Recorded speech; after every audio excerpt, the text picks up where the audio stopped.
それではお先に。お頭、ヒヨのことくれぐれもお願いしますね。ワンコがコロを守る。だから安心して。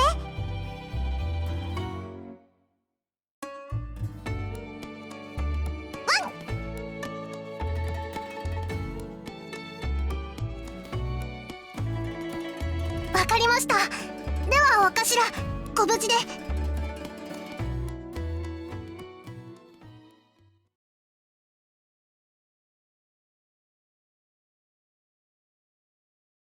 キヨスの位置より元気がありませんね。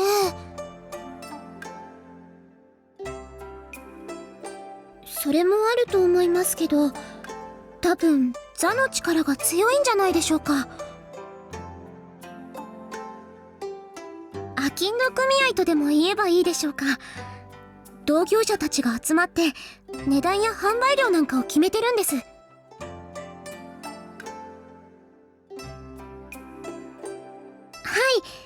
クオン様が座を廃し、誰でも尾張で商売ができる楽市っていう制度を基本方針にしました。だから尾張の市は他国より何倍も賑わってるんです。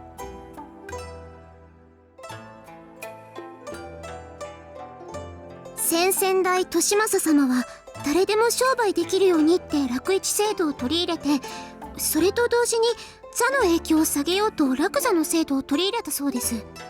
だから先々代利政様の時代の美濃はとても賑わっていましたし、お金もたくさん持っていました。でも先代の義達様は旧来の制度に戻してしまいました。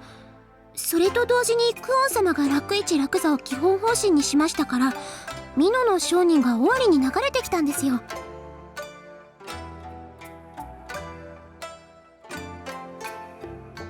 そうですね。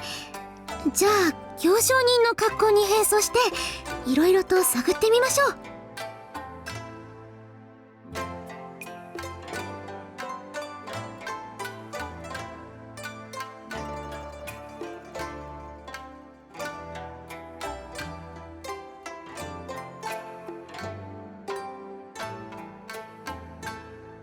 お店のご主人、案外簡単に話してくれましたね。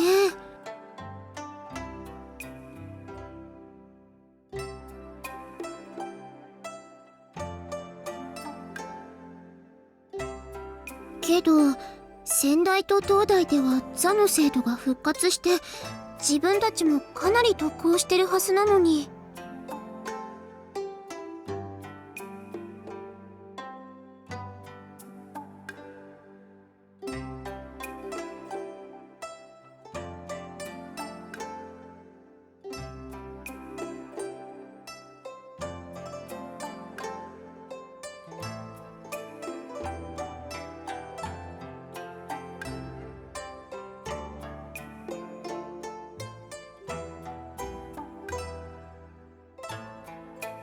利政様の時代は市もすごくにぎわってたって言ってましたもんね。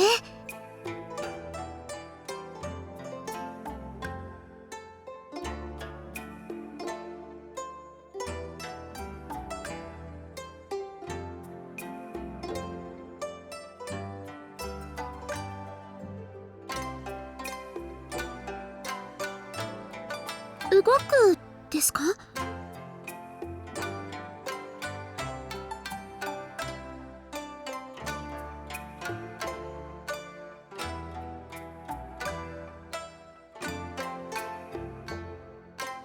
その気はないでしょうね、きっと。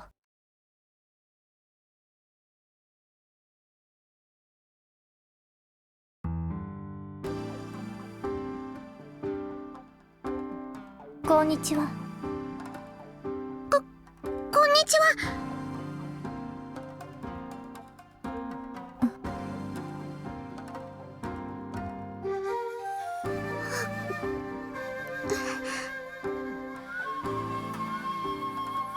シノと申します。どうも。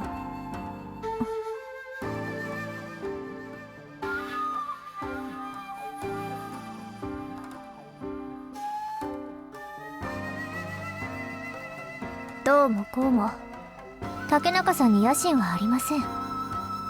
多分バカな人たちにバカにされたことが我慢できなくなったんだと思います。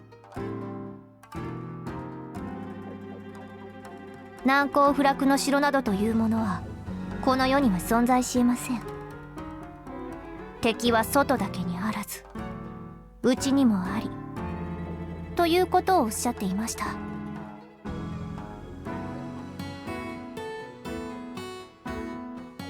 その基本をやっただけですと竹中さんならばきっとそうお答えになるでしょう。はい。ちなみにお二人のことも私はよく存じておりますよ。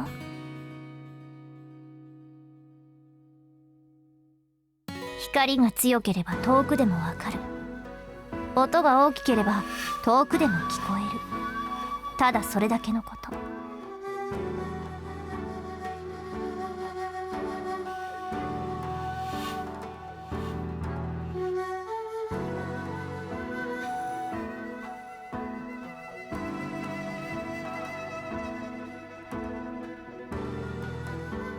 そうでしょうか。竹中さんならばそんなことはありませんとおっしゃることでしょう。彼女はただ美濃を愛するがゆえに行動を起こしたんだそうです。乗車必須の断りとはいえあまりにもひどすぎることが悲しいと。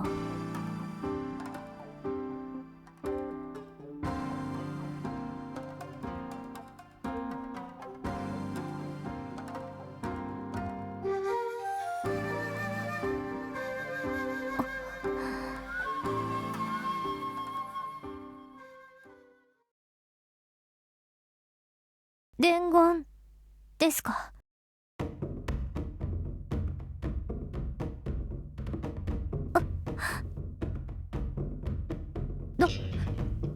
どうしてそのようなことを。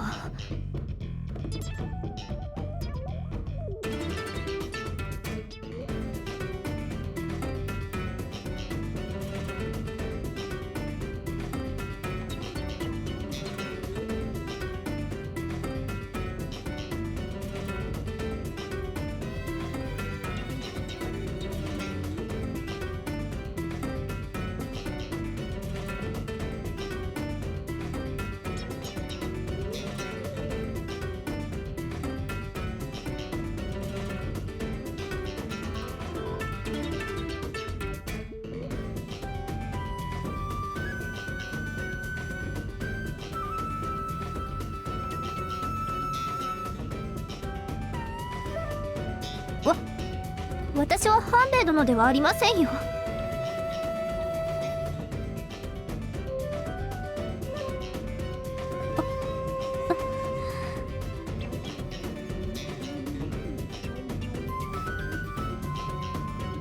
いや、は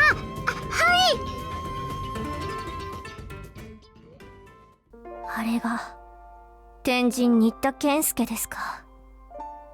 まさかあれほどの人物とは。ですがあんなに激しく求められたのは生まれて初めてです。この胸のときめきはどういうことでしょう。トクントクンと心が痛くなってくる。だけどとても幸せな気分。健介